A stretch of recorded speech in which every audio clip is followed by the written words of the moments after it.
जय श्री हरि। प्रथम स्कंद।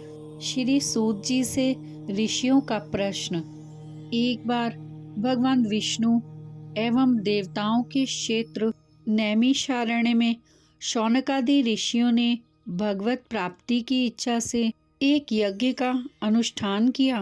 उन लोगों ने श्री सूत जी का पूजन किया और ऊंचे आसन पर बिठाया।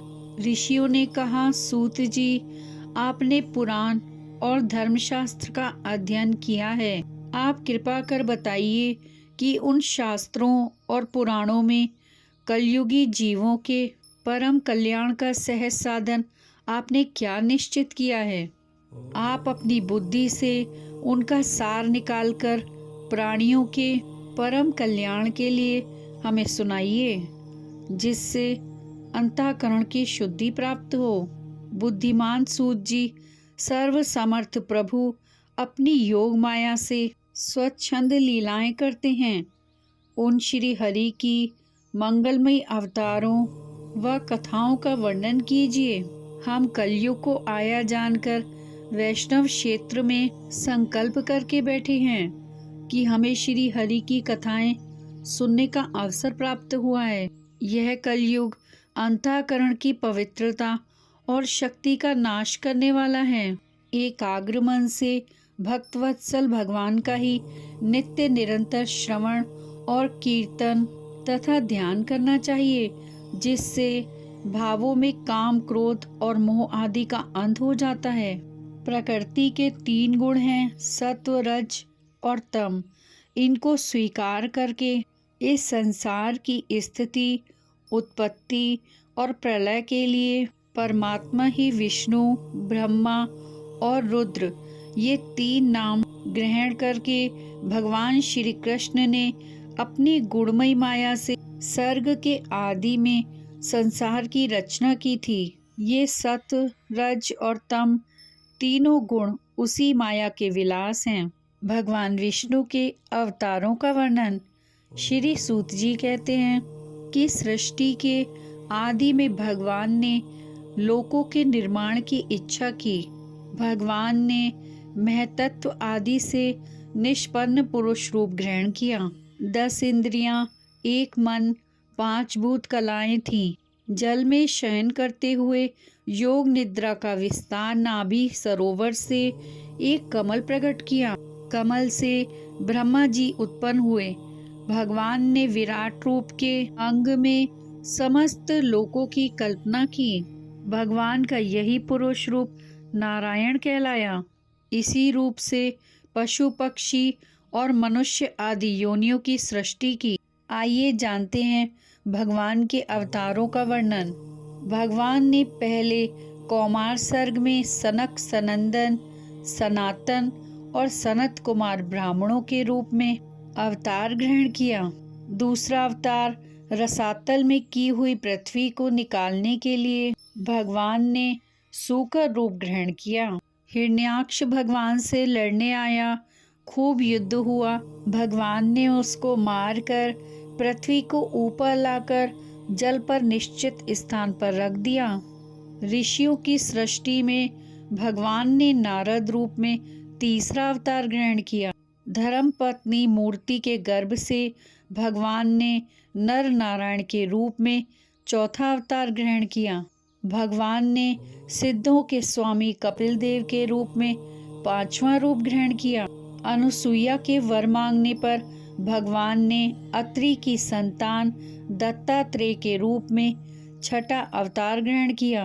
प्रहलाद को ब्रह्म ज्ञान का उपदेश दिया। रुचि प्रजापति की स्त्री आकुति के गर्भ से भगवान ने सुयज्ञ के रूप में 7वां अवतार ग्रहण किया। अपने पुत्र याम आदि देवताओं के साथ स्वयंभुव मनवंतर की रक्षा की। राजा नाभि की स्त्री मेरु देवी के गर्भ से ऋषभ देव के रूप में भगवान ने 8वां अवतार ग्रहण किया। ऋषियों की प्रार्थना से राजा पृथु के रूप में भगवान ने 9वां अवतार ग्रहण किया। चाक्षु मनवंतर के अंत में जब सारी त्रिलोकी समुद्र में डूब रही थी, तब भगवान ने मत्स्य रूप में 10वां अवतार ग्रहण किया। समुद्र मंथन के समय भगवान ने कच्छप रूप में 11वां अवतार ग्रहण किया। मंदराचल को अपनी पीठ पर धारण कर मंथन करवाया। भगवान धन्वंतरी के रूप में 12वां अवतार ग्रहण कर प्रकट हुए। भगवान ने मोहिनी रूप में 13वां अवतार ग्रहण किया और देवताओं को अमृत अपने हाथों से पिलाया। भगवान ने नरसिंह रूप में 14वां अवतार ग्रहण किया। दैत्यराज हिरण्यकश्यपु को नाखूनों से फाड़ कर उद्धार किया और प्रहलाद की रक्षा की। भगवान ने वामन रूप में 15वां अवतार ग्रहण किया।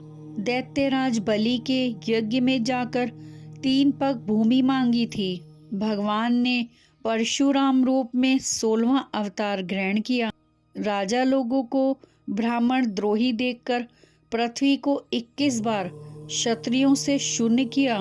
भगवान ने सत्यवती के गर्भ से पराशर जी द्वारा वेद व्यास के रूप में 17वां अवतार ग्रहण किया। आपने वेद रूप वृक्ष की कई शाखाएं बना दी। आपने महाभारत ग्रंथ की रचना भी की। भगवान ने रामावतार ग्रहण किया। रावण और कुंभकर्ण का वध करके अनेक लीलाएं की। भगवान ने यदुवंश में 19वां श्री कृष्ण अवतार ग्रहण किया और अनेक लीलाएं की। भगवान ने यदुवंश में 20वां बलराम अंश अवतार ग्रहण किया। कलयुग आ जाने के बाद मगध देश बिहार में अजय के पुत्र के रूप में अवतार ग्रहण किया। कलयुग का अंत समीप होगा, तब जगत के रक्षक भगवान विष्णु का अवतार यश नाम के ब्राह्मण के घर कल्कि रूप में होगा। विष्णु भगवान की जय। व्यास जी का जन्म। श्री सूत जी कहते हैं कि वर्तमान चतुर्युगी के तीसरे युग द्वापर में महर्षि पराशर द्वारा वसु कन्या सत्यवती के गर्भ से कला अवतार व्यास जी का जन्म हुआ। श्री महर्षि व्यास जी भूत, भविष्य और वर्तमान के विषय को जानते थे। श्री व्यास जी के द्वारा ऋक, यजु, साम और अथर्ववेदों का उद्धार हुआ। व्यास जी ने महाभारत ग्रंथ की रचना की। भगवान वेद व्यास जी ने वेदों के समान भगवत चरित्र परिपूर्ण भागवत श्रीमद् भागवत महापुराण को लिखा। नारद जी के जीवन पर असंतोष हुआ। नारद जी का पूर्व चरित्र। श्री सूत जी कहते हैं कि एक समय की बात है, जब श्री व्यास जी वेदों का विभाजन कर रहे थे, तब श्री नारद जी पधारे। नारद जी को आया देखकर श्री व्यास जी तुरंत उठ के खड़े हो गए। उन्होंने देवताओं के द्वारा सम्मानित देवर्षि नारद जी की पूजा की और व्यास जी ने कहा, आप ब्रह्मा जी के मानस पुत्र हो और आपका ज्ञान अगाध है। आप अपने पूर्व जीवन काल का हाल और चरित्र बतलाने की कृपा कीजिए। व्यास जी और नारद जी की आपस में ज्ञान शास्त्र आदि अन्य शास्त्रों की बातें हुई। नारद जी ने व्यास जी से कहा, मैं अपनी अकेली दासी माँ के साथ रहता था। मैं समय पाकर इधर उधर खेलता फिरता था और ऋषियों के आश्रम में जाता रहता था। उनके उपदेश सुना करता था तथा उनका झूठा भोजन मिलने पर खा लिया करता था। उन ऋषियों की संगत से मेरे हृदय में ज्ञान उत्पन्न हुआ। कुछ समय बाद मेरी दासी माँ को सर्प ने डस लिया। उसकी मृत्यु हो जाने पर अकेला ही घूमा करता था। एक दिन सत्संग द्वारा मुझको ज्ञान प्राप्त हुआ। तपस्या करने को उत्तर दिशा को चला गया। वहां जाकर एक पीपल के पेड़ के नीचे बैठकर भगवान में धीरे धीरे ध्यान लगाने लगा। कुछ समय पश्चात तपस्या के कारण मुझको मेरे हृदय में भगवान के दर्शन हुए। भगवान ने कहा कि मन को शांति और मोक्ष प्राप्त करना कठिन है। भगवान ने मुझे आदेश दिया, उसी के अनुसार क्रियाएं की। समय आने पर मेरी मृत्यु हो गई।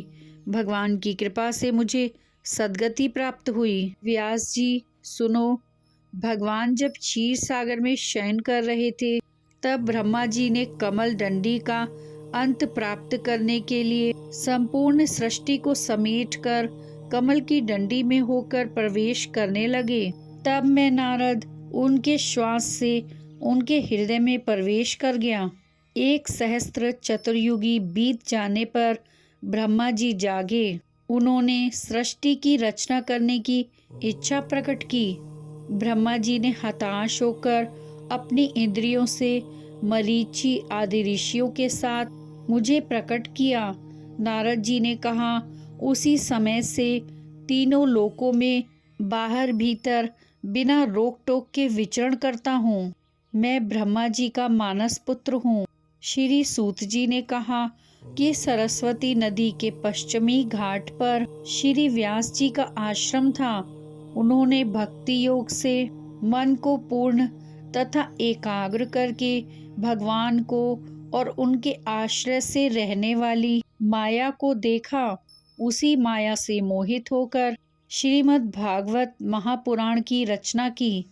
अपने पुत्र श्री सुखदेव जी का यज्ञोपवीत न होने पाया था कि घर से चले जाने को तैयार हुए। तब व्यास जी ने पुकारा और कहा कि बेटा मत जाओ। उनके रोकने पर वह नहीं रुके। वे ऋषियों के आश्रमों में घूमते रहे और भागवत पुराण का प्रचार करते रहे। श्री व्यास जी ने महाभारत शास्त्र को भी लिखा। उसी के अनुसार महाभारत युद्ध संपूर्ण हुआ। श्री कृष्ण भगवान की जय। अगर आपने इस चैनल को सब्सक्राइब नहीं किया है तो कर लीजिए, जिससे आप आने वाली कथाओं का श्रवण कर सकेंगे। राधे राधे।